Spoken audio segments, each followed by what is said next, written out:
How's it going today? My name is Conrad Rauscher and I'm an English teacher at Flathead Valley Community College, and I'm here today to talk to you for a little while about the writing process. A lot of students, I've noticed in the past, get in the mindset that they have a paper due on Thursday, so they'll start at Wednesday night around midnight and they'll sit in front of their keyboard and they'll bang out a bunch of words and they'll get writer's block and they'll walk around, they'll check Facebook and they'll start to get stressed out. And we know, for those of us who have gone down that road before, it's not a very effective way to go about writing a paper. So what I want to talk to you about today is how to break it down into a process so you can spread out the different aspects of writing a paper, and hopefully in the end you'll end up with a much stronger process and a much stronger paper if you follow this process.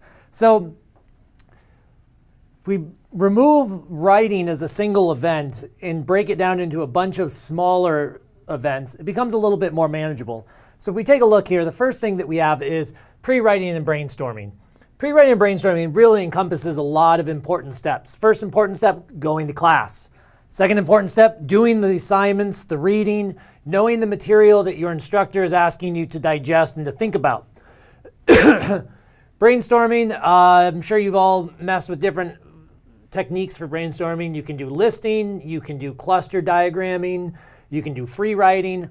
All those are a great way just to kind of get the juices cooking to start thinking about the topic.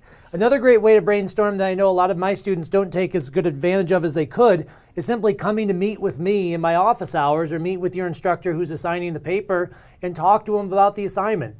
That right there will help you get in touch with what the instructor is really looking for, and it'll also help you come up with some ideas that you may not have come up with on your own. So pre-writing and brainstorming, really important first step. The pre-writing and the brainstorming is a step that you want to start immediately upon having received the assignment from your instructor. So after you spend some time pre-writing and brainstorming, the next step to move into is the idea of drafting. Now, drafting is, we don't want to get ahead of ourselves here.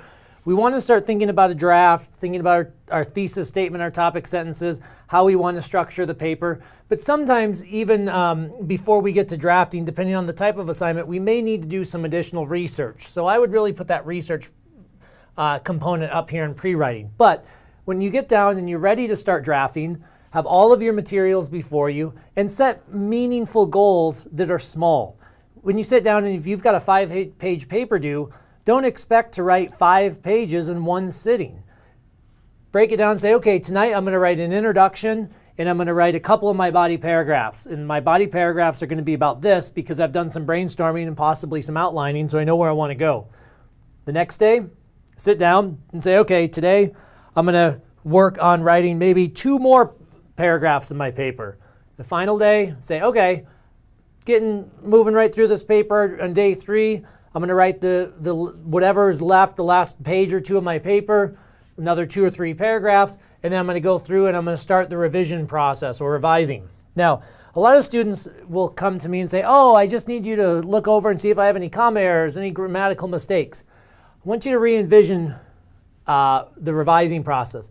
The revising process is actually taking your paper, going all the way back to the structure and looking at how the ideas fit together. It's not just about the surface level mistakes or the minor formatting issues.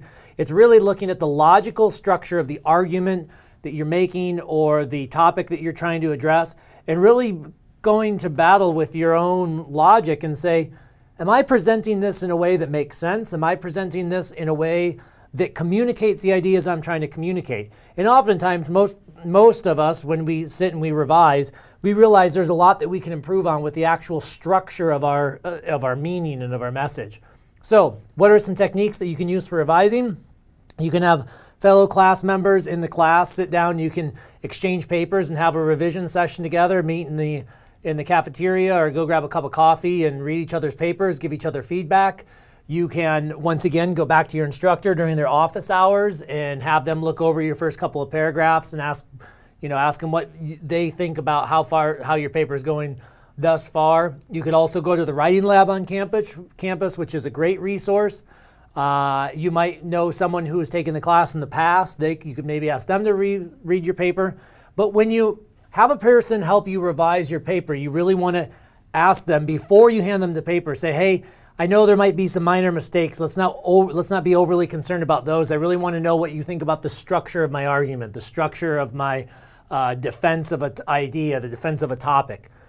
So then, after you get the revision done, and you've reorganized your paper in a way that's as meaningful as you think you can achieve, you then move on to the editing. And the editing is really formatting, making sure if you need to follow APA or MLA, it's checking your works cited list to make sure everything's alphabetized properly, that you have all the right information, that your header material, or if you have a title page, going through and checking for comma errors, checking for simple misspelling mistakes, that sort of thing. And then finally, the last step is the act of publishing. And the act of publishing is, in the case of a class, is the act of actually turning your paper in. So when you look at the whole writing process, if you break these into steps and you give yourself a day or a few days for each of these, you're going to end up with a much better paper than if you start the night before and you figure that you're just going to jam it out in one sitting. So I promise you, if you approach your paper, make the time, break it down into steps, you're going to end up with better grades on your papers than you otherwise would have. Thanks.